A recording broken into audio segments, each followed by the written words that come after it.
আজকে থেকে বহু বছর আগে, আমার কথাটা একটু শুনেন, বহু বছর আগে একটা ধর্মযাজক ছিল খ্রিস্টান। আমাদের ইয়াং জেনারেশনের সমস্যা কি, তারা সামনে একটা কিছু দেখলে দৌড় দিয়ে ওখানে যাওয়ার চেষ্টা করে। ওরা বুঝে না কিন্তু আসলে এটা আসলো কোত্থেকে, কে চালু করলো, কোত্থেকে আসলো, কি অবস্থা। ওটা 270 সাল কি 90 সালের কথা, অনেক আগের কথা।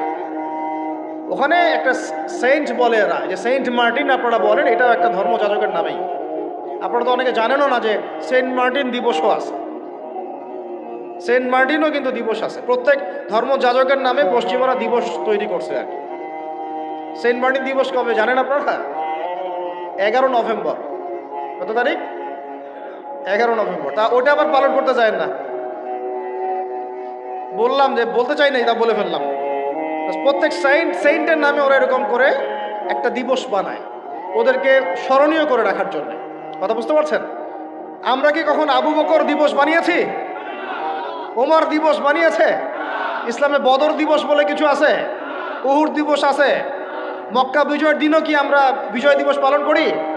ইসলামে আছে ঈদ উল ফিতর, ঈদ উল আজহা। কি আছে? ঈদ উল ফিতর, ঈদ উল আজহা আছে। আমাদের আশুরা আছে, মুহররম আছে, ওখানে ইবাদত আছে। তারপরে আমাদের আরাফার দিনে সওমের ব্যাপার আছে, জিলহজে হজের ব্যাপার আছে, রমাদানের ব্যাপার আছে, এইগুলো আছে। আমরা কি নির্দিষ্ট করে কোনো দিনকে শুভ অশুভ এরকম ফিক্স করি? এই দিনটা শুভ, এই দিনটা অশুভ? নাউজুবিল্লাহ, এগুলো তো শিরক। এগুলো কি? ওই সাইন্টের নাম ছিল ভ্যালেন্টাইন। ও নিজে ছিল একজন চরিত্রহীন, ছোট ছোট মেয়েদেরকে ফুসলিয়ে ফাসলিয়ে বিছানায় নিত এবং ওটাকে সে বৈধতা দেওয়ার চেষ্টা করত। ওদের জেনারেশন, ওদের প্রজন্ম তো এরকমই, দেখেন না আপনারা? ওদের ওখানে, ওদের তো ফ্রি দেশ, কি বলে ফ্রি দেশ, মানে যে যার সাথে করতে পারে। এখানে বৈবাহিক সম্পর্ক করে করতে হবে জরুরি না। ওখানে যে যা, এটা বাক স্বাধীনতা, ওদের ব্যক্তি স্বাধীনতা। ইচ্ছা হইলো একজন মদ খাইলো গিয়ে রাত কাটাইলো, কোনো সমস্যা নাই। ইচ্ছা হইলো একটা ছেলে একটা ছেলের সাথে রাত কাটাইলো, কোনো সমস্যা নাই। ইচ্ছা হইলো একটা হিজড়ার সাথে রাত কাটে, কোনো সমস্যা নাই। ইচ্ছা হইলো, মানে কি বলবো, একটা ছেলে 5টা মেয়ের সাথে একসাথে জেনা করলো, তাও সমস্যা নাই। 5টা ছেলে মিলে একটা মেয়ের সাথে জেনা করলে কোনো সমস্যা নেই। এইগুলো আরো ভিডিও করে করে করে করে ইন্ডাস্ট্রি বানাইছে এরা। ওই ইন্ডাস্ট্রির নাম দিয়েছে পর্ন ইন্ডাস্ট্রি। কি ইন্ডাস্ট্রি? Porn industry. এগুলো যেগুলো অনলাইনে দেখানো হয়, এগুলো কোনোটা বাস্তব না, রিয়েল না, এগুলো শুটিং করা। এগুলো কি জাস্ট যেমন নাটক সিনেমা আপনারা দেখেন শুটিং করা, এগুলো কি বাস্তব? স্ক্রিপ্ট লেখা হয়, 10টা ক্যামেরা থাকে, লাইট ক্যামেরা অ্যাকশন, তারপর শুটিং শুরু হয়। ঠিক পর্ন ইন্ডাস্ট্রিটা এরকম একটা ইন্ডাস্ট্রি, এটা কোনো রিয়েল কিছু না। ওইটা সারা দুনিয়ার মানুষকে এরকম বেহায়াপনা নগ্নতা ছড়িয়ে দিয়ে ইন্টারনেটের মাধ্যমে প্রত্যেকটা দেশে দেশে পুরা দুনিয়া ছড়াই দিল। এই হলো এই সভ্যতা। ওই সভ্যতার এই ছিল সাইন্ট। সাইন্ট বলা হয় মানে সেন্ট, ধর্মযাজক। জেনা করত, এর বৈধতা দেওয়ার চেষ্টা করত। তো ওই সময়ে যে রাষ্ট্রপ্রধান ছিল, ওর নাম সম্ভবত ক্ল্যাডিয়াস না কি জানি হবে, আমার মনে নাই, অনেকদিন আগের পর। মেবি দ্বিতীয় ক্ল্যাডিয়াস হতে পারে, নামটা ভুলও হতে পারে, দেখে নিয়েন চেক করে। এ আবার ছিল একটু সৎ। এ দেখছে না, এগুলো তো চলবে না, এরকম ধর্মের নাম দিয়ে আপনি মেয়েদের সাথে এরকম করবেন, কি বলে নষ্টামি করবেন, এগুলো চলবে না। ওকে ধরে জেলখানায় ঢুকাইছে। জেলখানায় ঢুকানোর পরে একজন কারারক্ষী আছে, ওই কারারক্ষীর মেয়ে আবার অন্ধ, আর এ সাইন্ট আবার চিকিৎসকও ছিল, সে আবার ট্রিটমেন্টও করত, চিকিৎসকও ছিল। তো সে চিকিৎসা করে করে ওই মেয়েটার চোখ কিছুটা ভালো করে দেয়। পরে ওই মেয়ের সাথেও আবার জেনায় লিপ্ত হয়। এরপরে একে ফাঁসি দেওয়া হয়।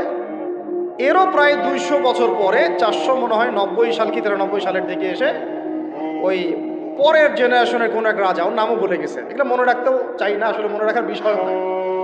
সে এসে ওই দিবসটাকে চালু করলো, যে সে একটা খুব বড় মস্ত প্রেমিক ছিল, মহাপুরুষ ছিল, মহাপ্রেমিক ছিল, তাকে স্মরণ করে রাখা উচিত, স্মরণীয় করে রাখা উচিত।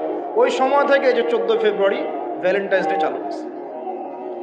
এরপরে ইউরোপের মধ্যে, শোনেন, ইউরোপের মধ্যে কয়েকটা দেশ ছাড়া কেউই এটাকে গ্রহণ করে না। ইতালিতে এই ঘটনাটা ঘটছে, স্বয়ং ফ্রান্সও এটা অনেক সময় গ্রহণ করে নাই।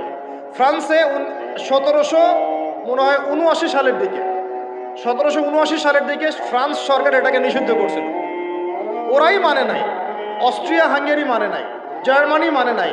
এরা বলছে এসব নষ্টামি আবার দিবস পালন করার কি আছে। ওরা কিন্তু মুসলিম ছিল না, অমুসলিম, তারাই মানে নাই। তারপরে মধ্যপ্রাচ্যের অনেক কান্ট্রি তো মানেই নাই, পাকিস্তানও মানে নাই, ইন্দোনেশিয়াও এটা হারাম ব্যান করছে, অনেক কান্ট্রি এটাকে ব্যান করে দিচ্ছে। শুধু দুইটা কান্ট্রির কথা বলবো। কয়টা বলেন? দুইটা কান্ট্রি। একটা নাম ব্রিটেন, ওই যে আপনারা লন্ডন যেতে চান যেখানে, আরেকটা নাম হচ্ছে আমেরিকা। শুধুমাত্র ব্রিটেনই প্রতি বছর প্রায় 100 কোটি পাউন্ড খরচ করে এই দিবসটাকে জিয়ে রাখার জন্য এবং সারা বিশ্বটাকে ছড়ায় দেওয়ার জন্য।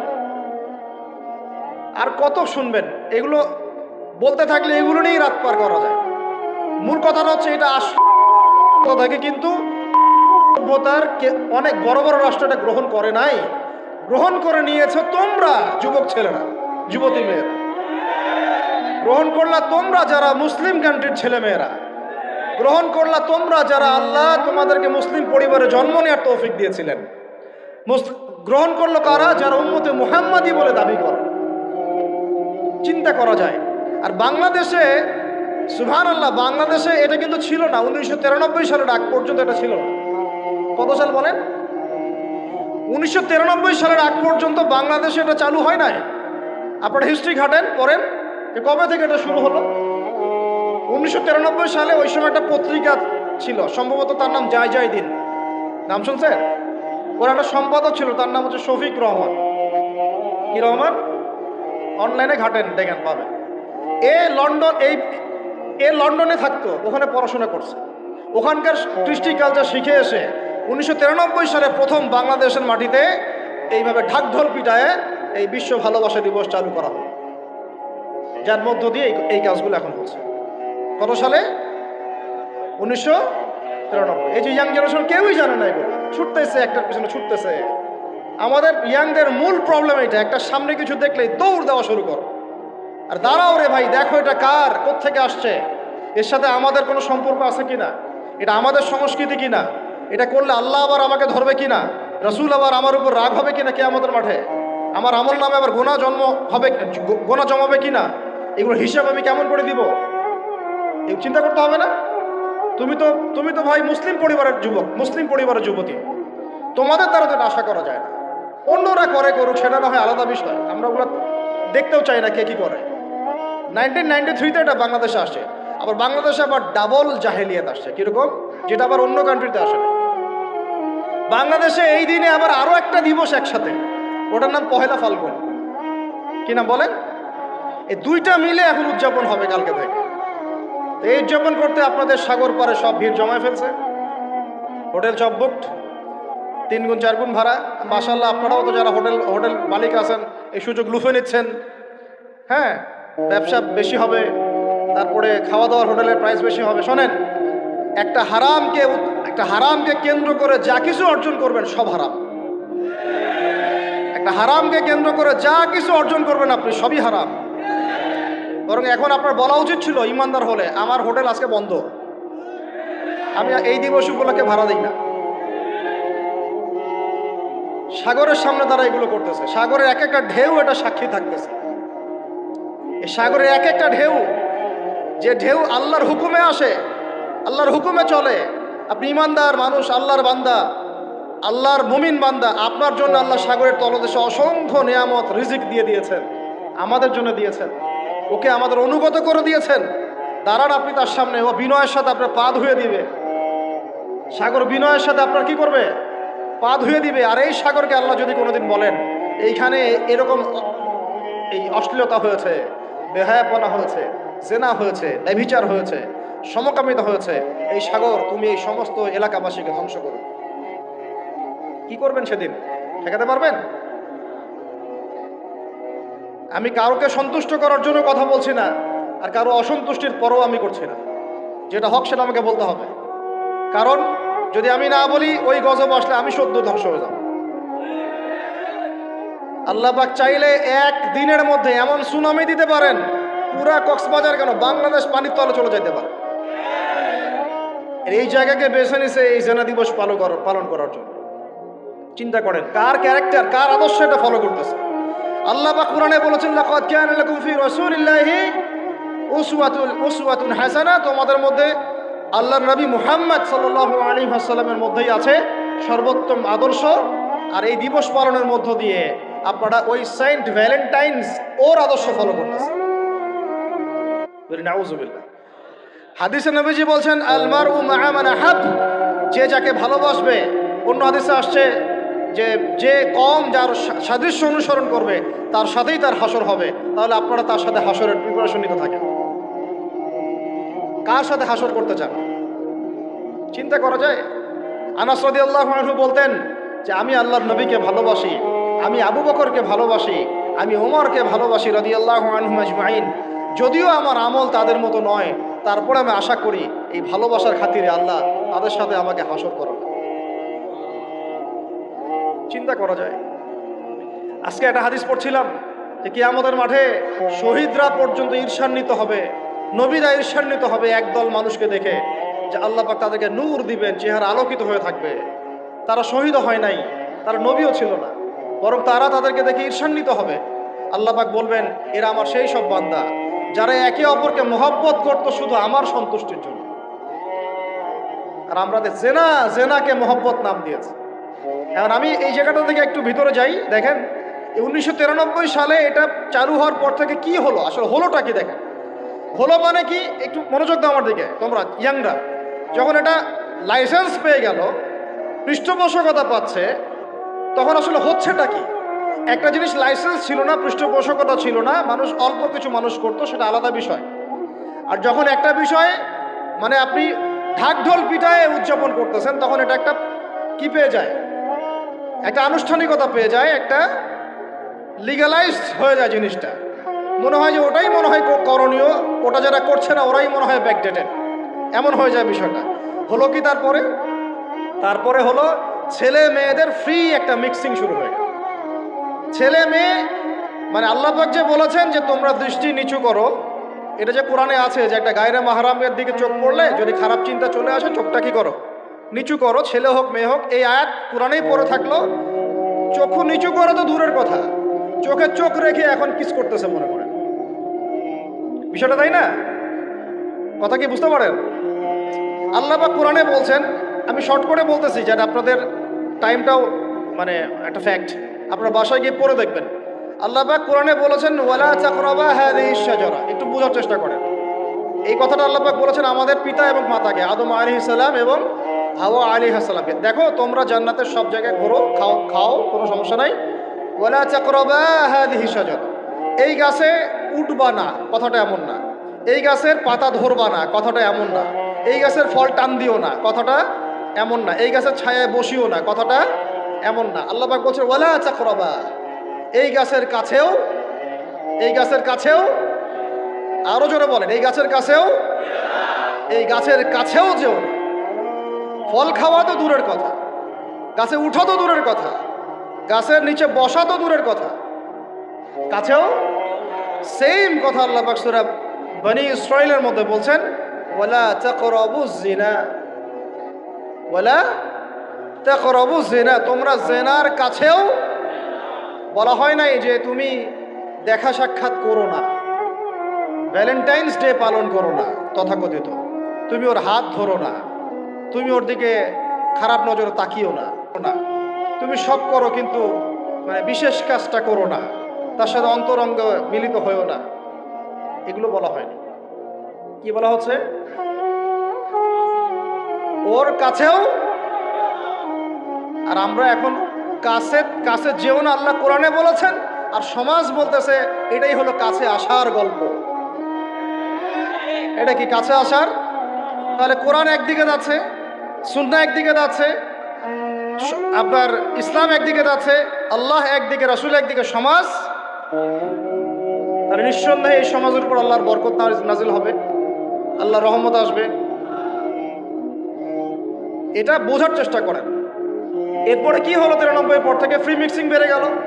এখন দিবস পালন, আপনি তো পরিবারের পিতামাতাও মেনে নিচ্ছে যে আরে এটা তো ছেলে মেয়েরা এখন করেই, সমস্যা কি? ফ্রি মিক্সিং বেড়ে গেল। ফ্রি মিক্সিং বাড়া মানে জেনা বাড়া। এখন অবৈধ সম্পর্ক বেড়ে গেল, কেউ এটাকে জেনা মনেই করবে না। 500 টাকা 1000 টাকা দিয়ে জেনা করা যায় এক রাতের জন্য। জেনা হয়ে গেল সহজ, একদম সহজ। যেই জেনার কারণে সমাজে এমন মহামারী নেমে আসে, এমন রোগ নেমে আসে যেটা আগে কখনো ছিল না। কিছুই না, দেখেন সামনে আরো কি আসতেছে।